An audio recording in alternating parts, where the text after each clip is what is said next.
नमस्कार मंडळी, तुम्ही जर दूध उत्पादक शेतकरी असाल तर तुमच्यासाठी ही अत्यंत महत्त्वाचं अपडेट आहे. आज झालेल्या मंत्रिमंडळाच्या बैठकीत दुधासंदर्भात मोठा एक निर्णय घेण्यात आलेला आहे. मंत्रिमंडळाची बैठक 13 ऑगस्ट 2024 मुख्यमंत्री एकनाथ शिंदे यांच्या अध्यक्षतेखाली झाली. यावेळी उपमुख्यमंत्री अजित पवार, उपमुख्यमंत्री देवेंद्र फडणवीस हे होते. विदर्भ आणि मराठवाड्यातील 19 जिल्ह्यामध्ये दुग्ध विकासाला गती देण्यासाठी या प्रकल्पाचा दुसरा टप्पा राबविण्याचा निर्णय आज झालेल्या मंत्रिमंडळाच्या बैठकीत घेण्यात आला. यासाठी 149 कोटी रुपये खर्चास मान्यता देण्यात आलेली आहे.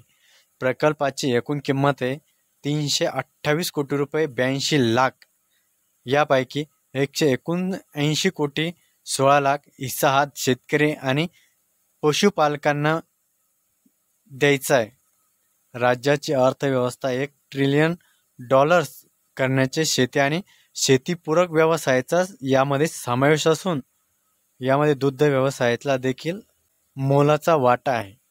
विदर्भ आणि मराठवाड्यातील नागपूर, भंडारा, चंद्रपूर, गोंदिया, वर्धा, बुलढाणा, यवतमाळ, वाशिम, गडचिरोली, अमरावती, अकोला, छत्रपती संभाजीनगर, बीड, हिंगोली, जालना, नांदेड, लातूर, धाराशिव आणि परभणी या जिल्ह्यांमध्ये 2026-2027 पर्यंत हा प्रकल्प राबविण्यात येणार आहे. यापूर्वी 2016 हा प्रकल्प विदर्भ आणि मराठवाड्यातील 11 जिल्ह्यांमध्ये राबविण्यात आला होता.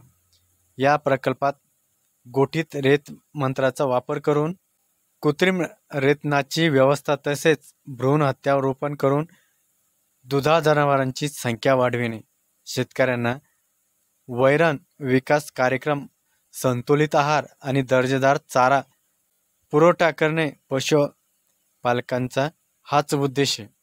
उच्च दूध उत्पादन क्षमता असलेल्या गाई म्हशीचे वाटप, शेतकऱ्यांचे उत्पन्न वाढून रोजगार निर्मिती देखील यामुळे उद्दिष्ट साध्य होणार आहे. 3 वर्षाच्या कालावधीत 19 जिल्ह्यांमध्ये 13,400 दुधाळ गाई आणि म्हशीचे वाटप करण्यात येईल. या प्रकल्पाचे मुख्यालय नागपूर येथे राहील. तसेच जिल्हा प्रकल्प अधिकारी यांची अंमलबजावणी यासाठी राहणार आहे. तुम्ही जर दुग्ध व्यवसाय करत असाल तर तुमच्यासाठी निव्वळ तुम्ही पात्र असाल तर तुम्ही दुधाळ गाई आणि म्हशीचे जे वाटप होते, जे अनुदान मिळते त्यासाठी तुम्ही पात्र आहात. तुम्ही तुमच्या गोठ्यातील गाई आणायच्या आहे गोठ्यात आणि त्या दाखवायच्या केंद्र शासनाला किंवा राज्य शासनाला. त्यामुळे तुम्हाला याच्यामुळे अनुदान देण्यात येणार आहे. अनुदान आणि 5 रुपये लिटर मागे सुद्धा अनुदान मिळणार आहे. त्यासाठी तुम्ही अर्ज करायचा आहे दूध डेअरीकडे. जर नाही केला तर तुम्हाला हे 5 रुपयाचं अनुदान सुद्धा दुधासाठी मिळणार नाही. आणि पुन्हा जनावरे गाई घ्यायची असेल किंवा म्हैस घ्यायची असेल त्यासाठी सुद्धा अनुदान मिळणार आहे शासनाकडून.